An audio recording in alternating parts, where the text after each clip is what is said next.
according to the math, you can jump so many feet for. Yeah. So you're gonna come up 5 feet short. I'm built different. Like, it's like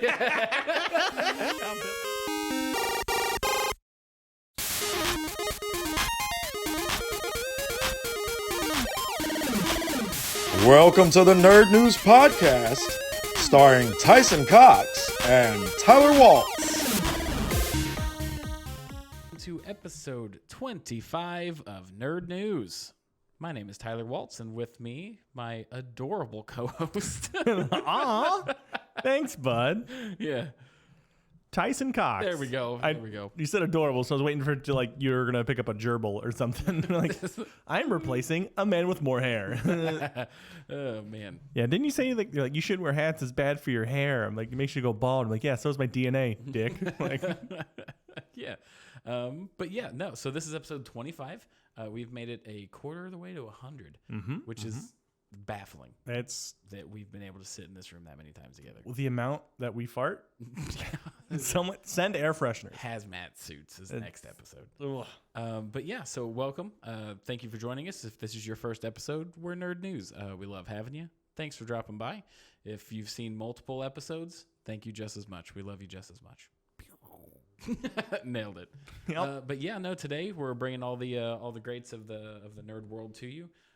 It was a bit slow between the last time that we recorded, but we got a lot of fun topics that we're covering today that we think are pretty important. Yeah. Like, quit remaking movies. Yeah, that's a big one. So we're not necessarily mad about it because apparently, like, A League of Their Own is doing a really good job about like anthology, making a series out of the movie and all that stuff. But they're redoing Terror Train, which they're now grabbing movies that are so obscure you have to look up to find out they're remakes. Yeah, which that honestly frustrated me more than anything. It's free real estate. we would rather, instead of coming up with any form of originality, we would rather fake originality by getting some random bogus movie from back in the day that people aren't going to recognize. So it's like, ooh, this might be a new thing. Yeah. No. Well, here's the thing is, if you remember that movie, you have like a nostalgia soft spot for it. Yep. So you're going to see it and go, this was terrible. Yep. Also, we watched the trailer. It looked terrible. Nothing happened. Nothing happened. It also said the only way to get off this train is to survive. That's every train ride. That's every train. Yeah. Yeah. If you go anywhere like New York, Yeah. every train ride. That's actually Survive. probably scarier than 100% scarier. yeah. But the scariest thing that happened in that trailer was when the lady looked like this at the camera and then panned over here and there was the clown. He didn't do anything. The camera just went bum, bum, bum. Like No, the camera didn't even zoom in. It just did the hard edit zooms where it didn't like sweep in. It was just bigger, bigger, bigger. Yeah, that was the scariest thing about the trailer. It looked horrible. It's because he was a redhead. Yes. That's why. But my thing about bad movies is we both have a soft spot for bad movies. I love them. I do. I genuinely, I used to go to Family Video when they existed. Yep. And I would go to the dollar section because I'm a poor. Yep. And I would rent. It was like $2 for $1, like stuff like that. And I would just grab any movie I could. They were great. Oh, they're so good. But here's the thing. There's a sweet spot, right? Yeah. If it's 0 and 100, right?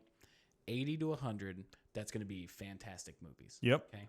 There's 60 to 80. Those are your fine movies. Those are the ones that you're going to browse Netflix, maybe check it out. Yeah. It was fine. You'll put it on while you're cooking. Yeah. And then there's the 20 to 60 range Ooh, baby. that are just bad movies. Those are just bad movies. You hate watching them. They're Oh, so no. So we're going further. correct. There's this sweet spot. I retract my oh, baby. Yeah, right. Then there's like 10 to 20. Oh, baby. Not yet. Oh, no. Not yet. The 10 to 20 are the the 10 to 20 are the offensively bad. That's your Avatar: The Last Airbender. Oh, okay. Right. I didn't watch that. You're a better person. And then there's 0 to 10. That's your room. Right? Oh, yes. Just yes. masterpiece of a bad movie. Oh, baby. Yes, there it is. Go. Yeah, but like it's so hard because they can't try to make a bad. No. If they try to make a bad movie, it's going to be in a 10 to 20. Yeah, or they try to make a bad movie and it ends up bumped to that 80 to 100. Yeah, because they did such a good job. Yeah, they just completely loop it around. Yeah. But like there's such a fine level of like it can't be self-aware. It's impossible for a self-aware movie to be that masterfully bad, right? Like, So what about like Scary Movie? so Scary Movie to me that would fall in that Satire. that second tier range. They were funny movies. Yeah. They're not bad movies. So they're in the 60 to 80. yeah, Okay. yeah, because they're good movies. They clearly know what they're doing, and their whole purpose is to point out that type of stuff. Yeah. I'm hoping, and it's only because nothing really happened. They just threw blood on people, and like you didn't see it like get on them either. They're like, the jam making has gotten out of hand.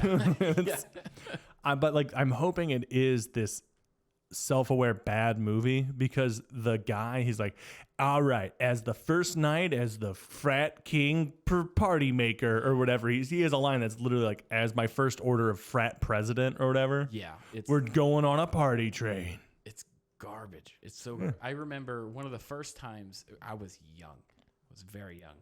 And my dad likes horror movies. That's where I like horror movies.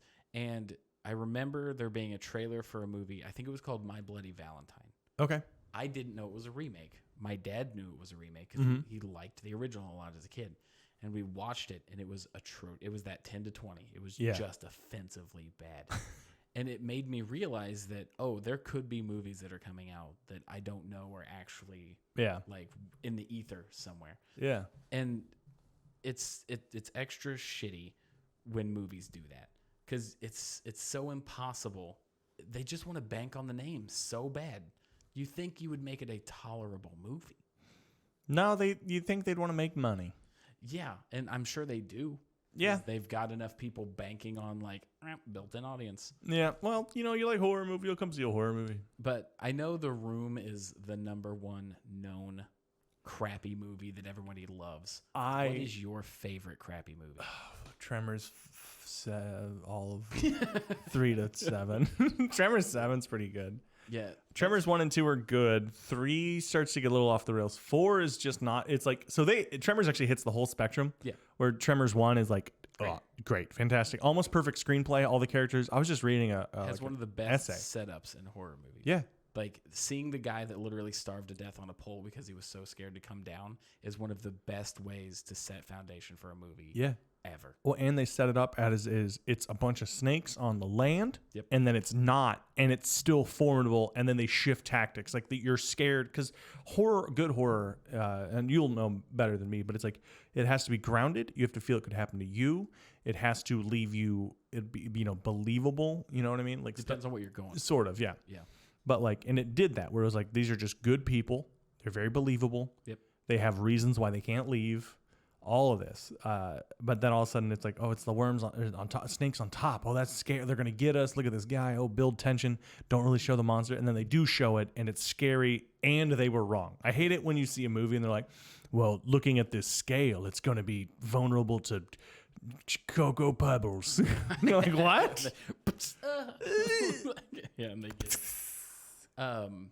I have a slightly skewed view of what a good horror movie is because I just 90% of the time I just don't like paranormal stuff. Okay. I'm not a ghost guy. Yeah. I don't like the ghost shows. They really aggravate. They're very exploitive.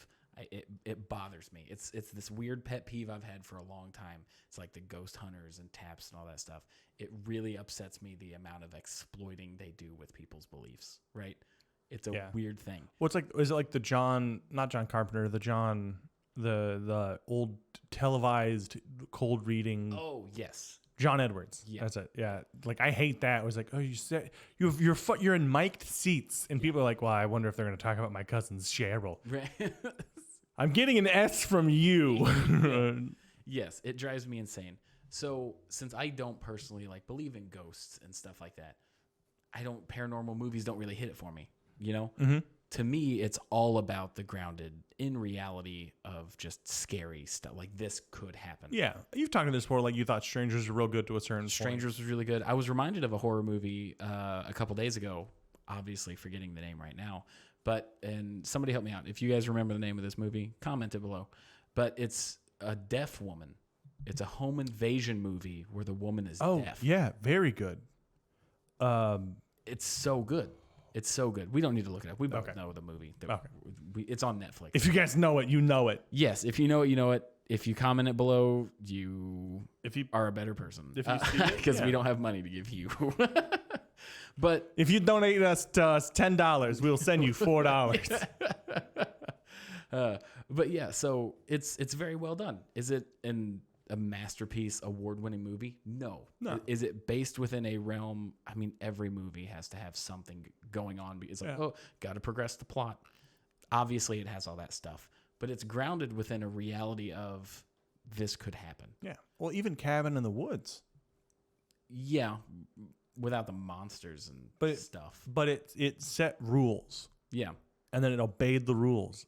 And the rules just happen to be that, there's a ton of monsters in this world. We just have them in this little thing. That's true. They have established rules. They've made it grounded. Yes. Like, even like Nicolas Cage's The Color Out of Space recently. Okay. Horror, like mental horror, Cthulhian stuff. Have you seen it? No, I haven't. Oh, it's really good. Didn't even know this existed. It's really good. Huh.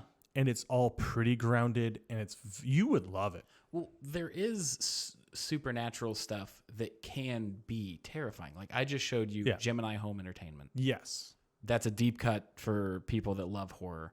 Analog horror is one of my favorite things that could ever exist because it's terrifying to me. Mm-hmm. I showed you the first episode. Then I didn't like it. Masterfully done, though. Yeah. To me, that is so much more scary than any ghost that we see in Hollywood movies, right? Like, I love Lee Winnell. He's one of my favorite directors, who is the director of the Saw series. He's also done, like, Annabelle and The Conjuring and stuff like that. Mm-hmm.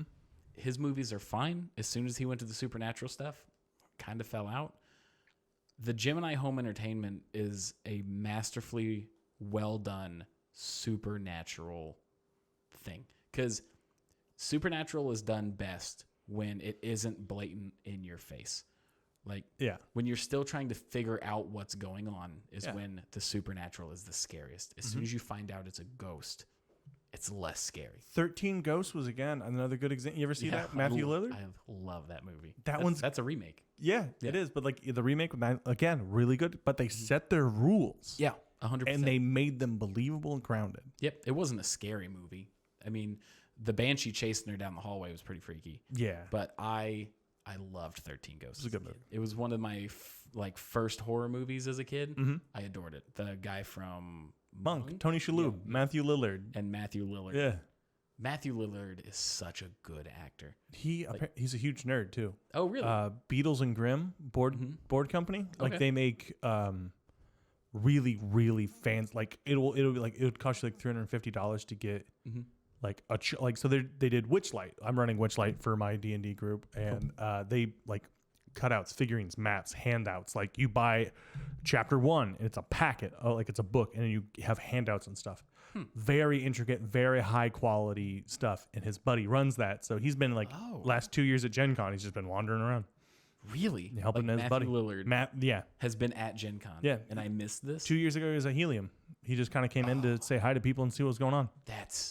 I would love to meet him. Yeah. I have always viewed him as an actor that has been off to the side that really needs to be more in the limelight. He's too tall. I think I think that's it. Yeah. Most people in Hollywood are like 5'7". That's true. And he's like 6'3". Like Mission Impossible. Why can't I think? Tom Cruise. Tom Cruise. I think he's like 3'2". Yeah, he's like those lifts are doing a lot of work. Yeah. But Matthew Lillard, the first movie I ever saw him in was the Scooby-Doo movie as Shaggy. Wonderful. Oh, SLC Punk, 13 Ghosts. Yes. Scream. That's the movie I was gonna say. Yeah. Scream was incredible. Like him after like he gets stabbed, he's like, I'm bleeding out. It's like it's so good. It's because he's playing a young kid. He's like, well, this isn't the plan. I'm young. This is I do this to people, not to me. Right. He's believable. He comes off as more of a real person than most people in movies. Yeah. He looks like somebody that is a real person. Yeah. And I love it. I think he's amazing. Yeah. Shout out to Matthew Lillard. Both of us. You know, and also while we're at it, shout out to Brendan Fraser. You're doing good work. I'm glad to see you're back. I can't wait to watch The Whale. Oh, I can't wait either. We probably just need to go see that together. And cry. Yeah, a lot. It's gonna be like opening credits. We're gonna be in tears. We're like, Brendan's back. Yeah. And the good news is we'll be there to hold each other. That is, it'll be wonderful. Friends. Yeah, friendship. But so bad movies. There's a sweet spot.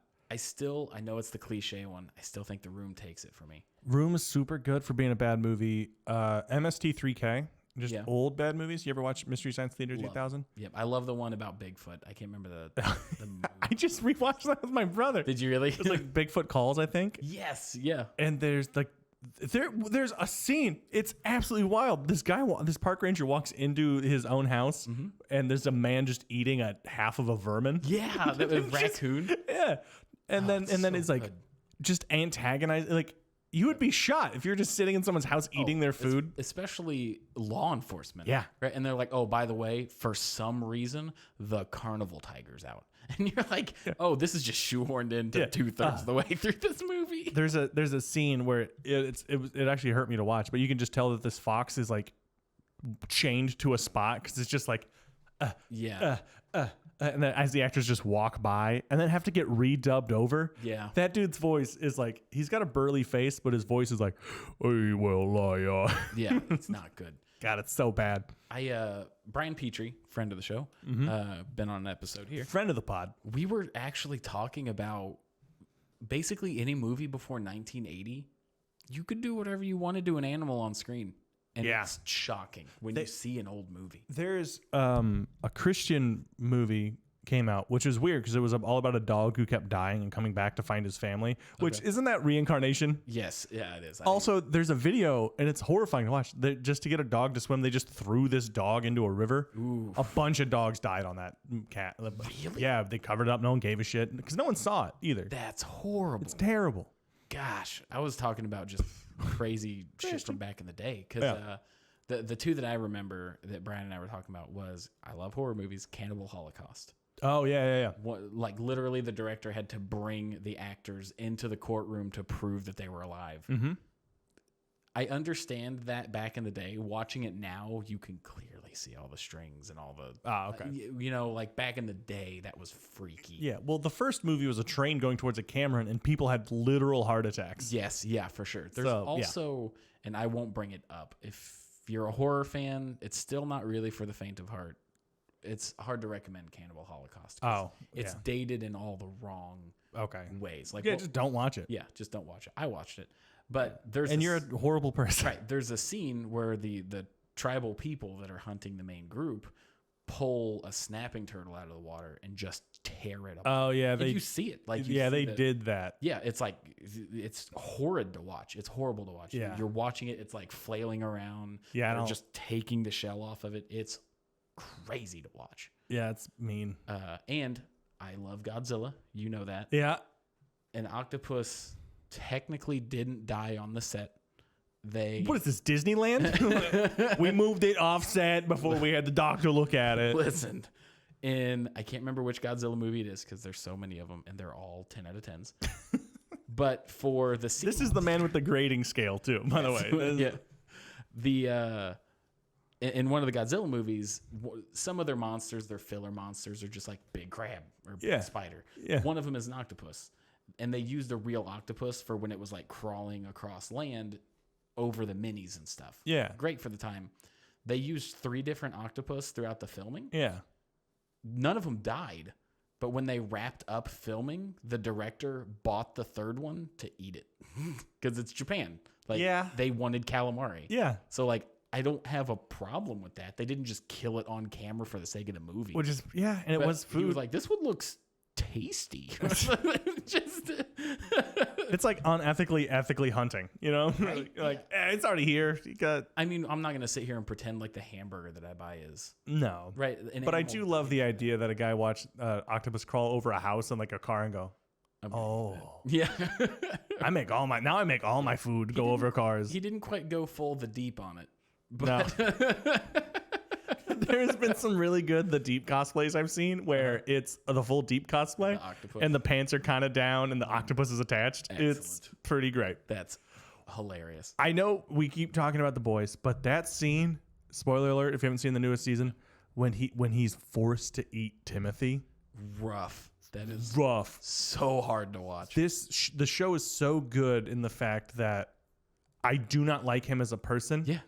His name's Chase something. I'm not sure. It's really good actor. Yeah. He's so good and so likable, but he's such a scumbag that like he's doing everything. He's like, this isn't just like good. Homelander. Yeah. The guy that Anthony Starr. Yeah.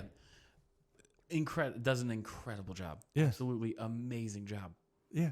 But here's the other thing. We had Jensen Ackles as Soldier Boy. Mm-hmm. You're not supposed to like anybody on the show. No, not at all. I mean, they've obviously got people that you like Huey. Yeah. Huey hasn't really done anything bad. Mother's Milk, in Frenchie. comparison to everybody else. But if you still looked at them in their own specific light instead of comparing them to everyone else, no one on the show is good. Even Starlight and Huey. Yeah. Like everyone's not good. Right. Yeah. Some people are better than others. And they're trying. Yeah. They're trying. But yeah, that's the whole point of The Boys is like, hey, we're not perfect, but we're trying to make it better. Yeah. But yeah, the octopus. Yeah. Gosh, that was so funny. But yeah, so I just thought that was a little fun Godzilla fact for everybody. Yeah, I like that. So that's bummy movies. What did we even talk about? We're talking about our favorite bad movies. Did we get to? Oh, we did talk about Terror Train. Yeah, that was what started the convo. Yeah. We can skip Halloween Ends. Yeah, because it's just going to be bad. It's going to be 10 to 20. That's what that's going to be. I think it's out right now. It's out right now. We'll watch it, report to you next week about how bad it is. Yeah. I will. All right, but I want to talk about since we're a little off topic. We're a little scatterbrained today. Yep. I huffed a lot of drywall dust. Yeah. But I want to talk about so I've been getting back into DMing, and when we are working on a current live play for a D&D, maybe a separate podcast, maybe just a live show, maybe hopefully both. And I was thinking about DMing and whatnot, and kind of my path on it. And you've recently started to run a game for your buds, right? Yeah. How do you feel about How do you feel? How's your feelings? Just be honest, candid. What are your feelings? For just DMing in general? Yeah. I will always fall under the philosophy of rules are good, but if the story is going in the right way, they can be bent a lot. Okay. I'm not much on hey, you can't do that. I'm sorry. It's technically an extra action. Like if somebody's like, hey, I want to do 4 stabs with my knife.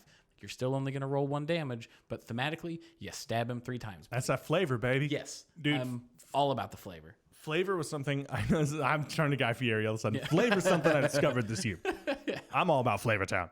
I was very much I had to know the rules, and I knew I had to do them in a certain way. And if I did them badly, it means I'm doing badly, but I also have to run the story and make it I was very much I had all these regulations on me. Yeah. And I forgot that it's just have fun. Yeah.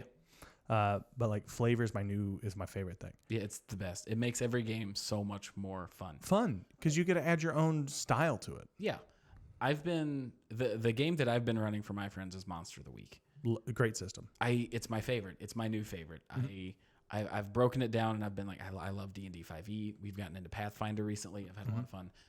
I adore the simplicity and the storytelling that Monster of the Week allows you to tell. Because if you've got a good DM, which I'm not just sitting here saying I'm a good DM, but if you have a solid DM that knows what they're doing and players that are excited about the story, you can do anything. Yeah, literally anything. So good.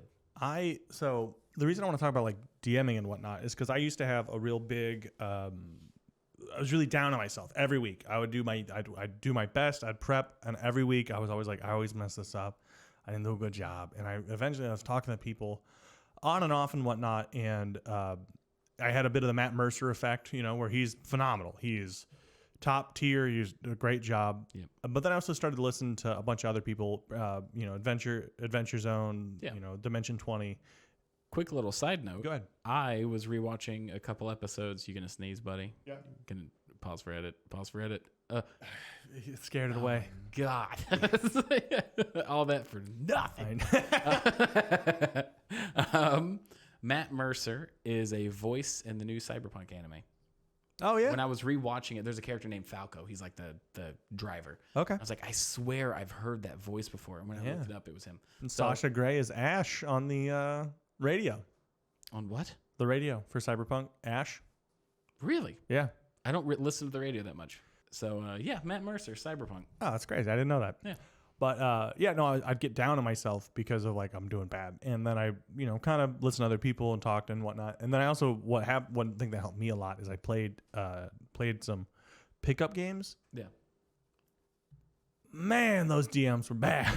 They didn't seem to care. Yeah, they didn't seem to care. they didn't seem like they're like, I got another one to run later, so I'm just gonna. So like that helped me out a lot. But I don't know. I just want to talk about like good DMs. Like Brennan Lee Mulligan's fantastic, and if you're running for your group, you're fantastic. You probably care.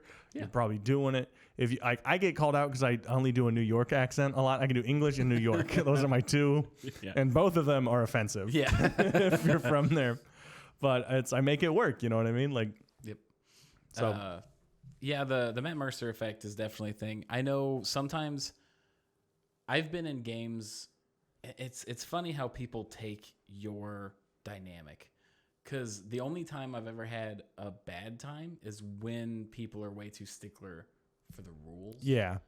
That's always a bit of a bummer to me, but there's obviously a place for that. Yeah. You know, like I'm not shitting on somebody that's like, I like the rules. Well, that's why I love Glass Cannon, is they're very rules. They do the rules. Yeah. They are a rules-based podcast where Adventure Zone, Dimension 20, they all seem a bit more like rule of cool. Yeah. You know, instead of the rule of rule. Mm-hmm.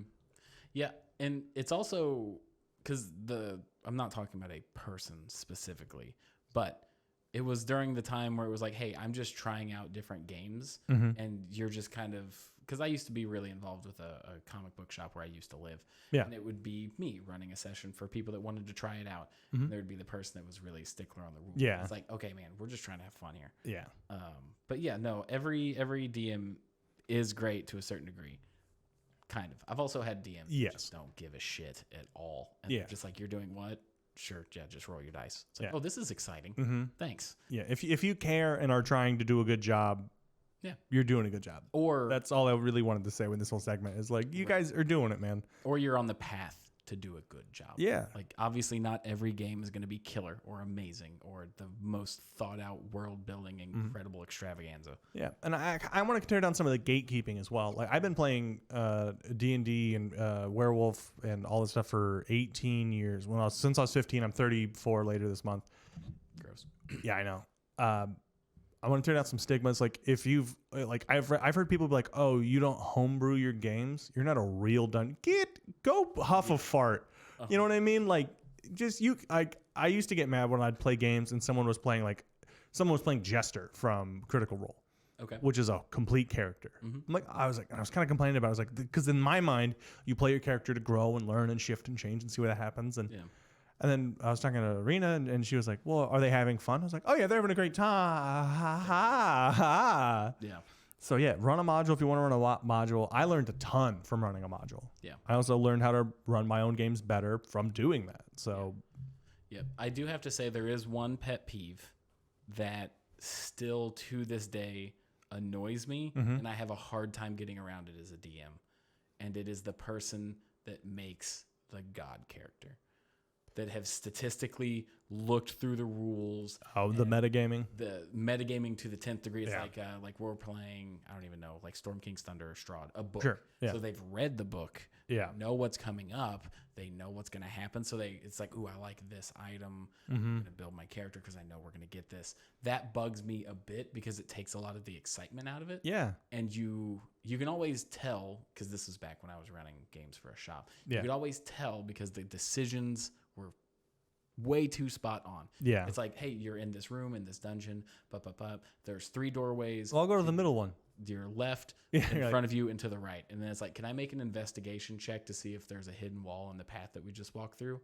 It's like, you haven't said that at all in this dungeon. Yeah. What made this doorway different, you know? Yeah. That sounds like a real situation that happened. Yeah. No, 100%. Yeah. I think it technically happened when I was running a Strahd game way back in the day. But I'm excited. So I've been running Witchlight for around about a year now, and we're about to finish up. And it's great. They're new players. They're getting into it and whatnot. But then Rena's going to be taking over and running a game. Cool. And I finally get to play. Yeah. So I have like another maybe month with the current one, and I'm like, or we could just have them done. We could just. Yeah.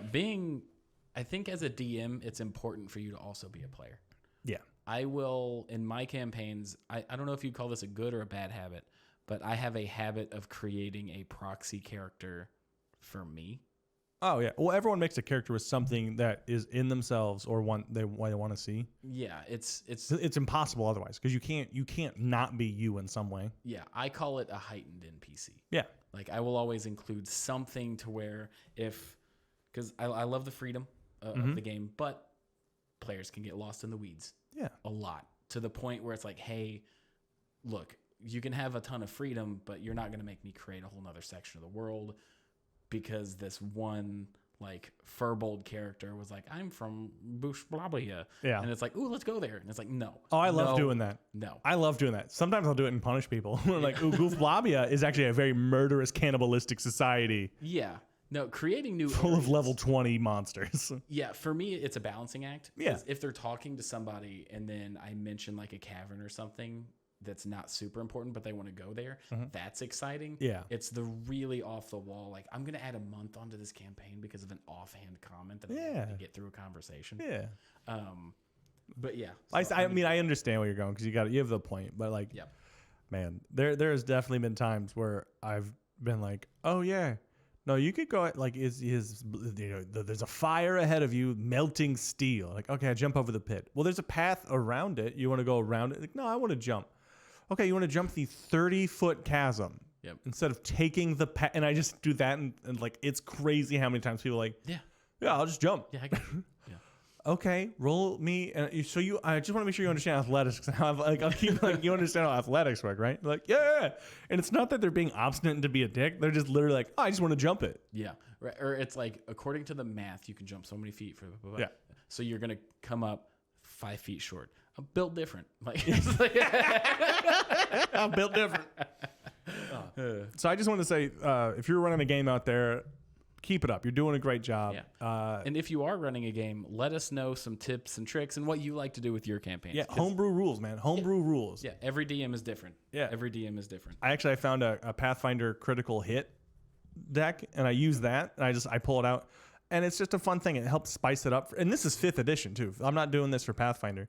So I'll pull it out, and I'll, like, translate or make some stuff. Because it's a fun game. Yeah. You know what I mean? Like, these people aren't coming to play to be like, I'm the biggest math wizard, kick ass. No, it's like, I don't know, I'm a druid. I want to turn into a bear. I'm like, oh, yeah, you turn into a hell of a cool bear, dude. Like, that kind of went off the rails. But I think it was a good talk to have. Yeah, that was great. That was a lot of fun. Yeah, I think, well, we're actually way over time, so. Yeah. You guys are a lot of fun to talk to this week. Thanks for coming on back. Absolutely. We got a lot of things in the works with a couple of live shows, a couple of real plays. We're trying to redecorate this place. We're doing a bunch of stuff. And we got a website coming up here soon. So for now, comment, like, subscribe, please. We don't have advertising, so it's you guys. Yep. We are growing, and it's fantastic, and it's because of people like you. So. Yeah. No, Tyson and I were talking about some of the analytics, the nitty gritty, the stuff that he likes. Yeah, it's my favorite. So, just some shout outs to the audience, mostly. Yeah. In August, which was like 2 months old, we had 75 total downloads. Yeah. Across everything that we're on, not including YouTube. We keep that separate. This month, we have doubled it. So we have doubled in size since August because of you guys. So thank you so incredibly much. We really appreciate it. And again, I'll give him another shout out. A dehydrated bottle of water. You're out there, bud. We see you. We see you. Thank you so much. Yep. Our we're 70, 75, 65 subscribers away from hitting 500. Oh, we're so close. We are so close. We get some new fun features that we can have fun with you guys with as soon as we hit 500. So let people know. Yeah, we got some fun stuff coming up. The more we build, the more we're able to do more, if that makes any sense. So if you guys like us, just keep hanging around. We got a lot of cool stuff in the pipeline. We do. And we appreciate each and every one of you. Thank you. Thank you so much, guys. Where are you at this week, Tyler? I don't have any booked shows this week. I'm just going to be working on some stuff, and my primary goal is to get the studio ready. Okay, heck yeah. Edit that out, please. No. Okay. The October 27th, October 26th, I'll be on the Whiskey and Rhythm comedy showcase in Greenwood, Indiana, south of Indianapolis. 27th, I'll be in Bloomington, Illinois, headlining the Stable. with our announcer Brian Petrie featuring. And then again, thank you guys so much. So tell a friend, tell an enemy, tell a dog.